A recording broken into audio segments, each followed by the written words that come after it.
Central Park is an 843-acre park in the middle of Manhattan. There has been a precinct building for the New York Police Department in the park since 1936. Near the south end of the reservoir are two buildings designed in 1870 by architect Jacob Ray Mould. Originally, these buildings were stables, and then later they were turned into the police precinct. My name is Barbara Spandorf. I'm the program director of the police unit at DDC. DDC recently renovated and added a new addition that completely upgrades this facility. Two principal challenges for the renovation were retaining and respecting the original details of the landmark buildings, and also keeping the facility very discreet in the landscape. The project recently received a Lucy G. Moses Preservation Award from the New York Landmarks Conservancy. Carlsberger, our architects, proposed combining the buildings with an arched canopy that would enclose the courtyard. This courtyard then became the central circulation space. Here's an image of the buildings before the renovation, and here's the finished building. Let's see how Carlsberger took us from one to the other. I'm here in the lobby of the building with the architect Fred Bash. So Fred, what makes this a successful public building? I think successful public buildings, and really all buildings, have to respond to a list of needs. And some of them come from a client, and some of them are responses to the environment. But all buildings need to be responsive. Well, there are several different users that will be using this building. The primary user is the NYPD. And within that user group, there will be patrol cops. There will be cops that work in the offices, as well as there's civilians who work in the offices as well here. And then, of course, the public will be coming, and then, of course, any suspects will be here as well. There are spacious offices. There are locker rooms on the second floor, as well as a few facilities if somebody needs to be here for long periods of time and they need to lie down. We also have a muster room, and then, of course, all the facilities that one needs to process suspects.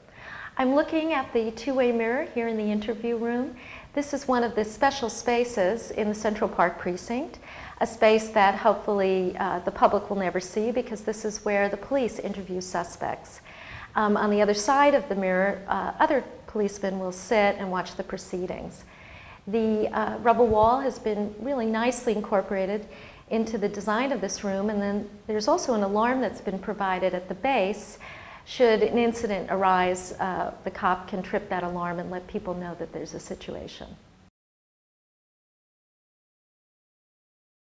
The biggest challenge was to take the program fitted in the building.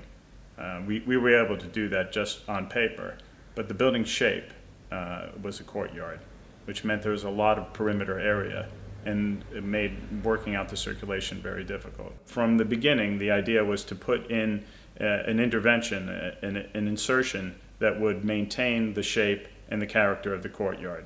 That led us to the idea of a lightweight metal canopy. So the canopy's a self-supporting structure, so they're columns that support it. So there's no load imposed on the existing building. But the other main element is the clerestory. And the clerestory runs all the way around, which separates the canopy from the roof and makes the roof look like it's floating. Also, the Parks Department and Landmarks were very concerned about how visible the building was from the park. So our elevation from the park is extremely narrow. From the top of the copper roof to the edge of the flat roof, it's only about 3 feet. The lobby was designed to create a synergy between the indoors and the outdoors. The materials of the exterior courtyard come into the interior lobby. There's this beautiful glass wall. The glass in the building is obviously a key feature. There were security issues related to the use of glass. The building needs to be bullet resistant, and it was an incredible challenge, a technical challenge, to make the wall still visible but also bullet resistant. There's something inherently beautiful about architecture that satisfies needs as well as is constructed out of durable materials. Certainly that's necessary for public buildings, but I think The role of the architect in public buildings, whether it's said or not, is to be a secret agent for beauty. So how did the idea of secret beauty inform the choices you made in designing this building? The starting point was what was here, and what was here was pretty wonderful. Who was the original architect of the building? The original architect of the building was Jacob Ray Mold, and the building was designed in 1871. I've had a picture of Jacob Ray Mold on my desk for the last 11 years. I consider my co-architect. The building has a lot of reuse of materials, historic materials like copper. Well, tell me a little bit about the copper. It's such a predominant design feature here in the lobby. Originally, there wasn't that much copper. The copper was used as flashing in the original building. Right. But we wanted to continue, especially this is the most notable feature that we have it is the copper on the roof. It's a brand new element. It's all copper. The other elements in here that I think we wanted to create a dialogue with, originally the building on this side of the building had open sheds. So we couldn't replicate the open shed because we needed to occupy the space. But we pushed the wall back, made it all glass, so that we revealed the columns and essentially left a marker for where the open sheds were.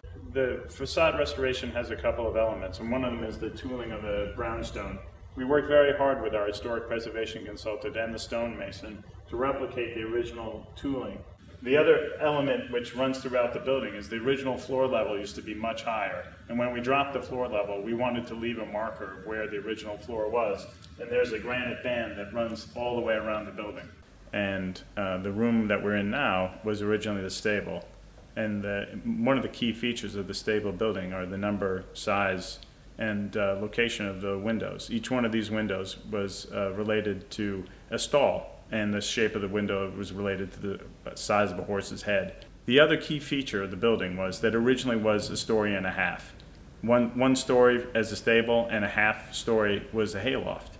And when we decided to make this a one-story space from a story and a half space, we had to cut out part of the column. So you can see that the vertical element here is shored with a truss.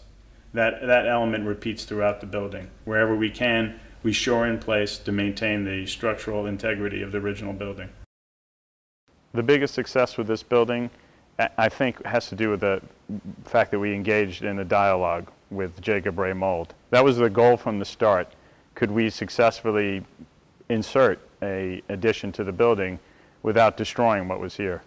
What makes a successful building would be, first and foremost, that the users find that it's as easy, a successful, and enjoyable experience working in this building, that it functions in the ways that they imagined that it would, as well as even in ways that they couldn't have imagined.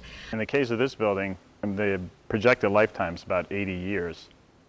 So I mean, I'm fairly certain it's going to be around long after I'm gone.